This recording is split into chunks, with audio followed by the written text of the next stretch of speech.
ತ್ರಿಪುರ ಸುಂದರಿ ಅಮ್ಮನವರ ಮಹಾರಥೋತ್ಸವವು ಬಹಳ ವೈಭವಯುತವಾಗಿ ನೆರವೇರುತ್ತದೆ. ಒಂದು ಬಾರಿ ಅರ್ಚಕರ ಕುಟುಂಬ ವರ್ಗದವರು ಹೆಗಲ ಮೇಲೆ ಹೊತ್ತು ಮೆರವಣಿಗೆ ಆಗುತ್ತದೆ.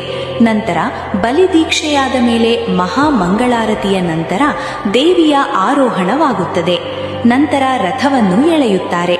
ಭಕ್ತಾದಿಗಳು ಹಣ್ಣು ದವನವನ್ನು ದೇವಿಯ ಮೇಲೆ ಹಾಕುತ್ತಾರೆ. ಈ ರಥೋತ್ಸವವು ಹೊರಡುವ ವೇಳೆಯಲ್ಲಿ ತಾಲೂಕಿನ ಮುಖ್ಯ ಅಧಿಕಾರಿಗಳು, ದೇವಸ್ಥಾನದ ಧರ್ಮದರ್ಶಿಗಳು, ಅರ್ಚಕರು, ಎಲ್ಲ ಜನಾಂಗದ ಯಜಮಾನರು ಇರುತ್ತಾರೆ. ರಥೋತ್ಸವವು ರಾಜಗಾಂಭೀರ್ಯದಲ್ಲಿ ಊರಿನ ರಾಜಬೀದಿಯಲ್ಲಿ ಶ್ರೀ ತ್ರಿಪುರ ಸುಂದರಿ ಅಮ್ಮನವರ ರಥೋತ್ಸವವು ಜರುಗುತ್ತದೆ ಹಾಗೂ ನಾನಾ ಜನಾಂಗದವರ ಸಹಾಯದಿಂದ ಮುಖ್ಯ ಬೀದಿಯಲ್ಲಿ ಬರುತ್ತದೆ. ಮಹಾರಥೋತ್ಸವದ ಮುಂದೆ ಶ್ರೀ ಶಕ್ತಿ ಗಣಪತಿ ಉತ್ಸವವು ಬರುತ್ತದೆ. ಊರ ಸುತ್ತಮುತ್ತಲಿನ ಜನರಿಗೆ ಹಬ್ಬದ ವಾತಾವರಣ ಹಾಗೂ ತಾಯಿಯ ವೈಭವಗಳನ್ನು ನೋಡಿ ಕಣ್ತುಂಬಿಕೊಳ್ಳುತ್ತಾರೆ.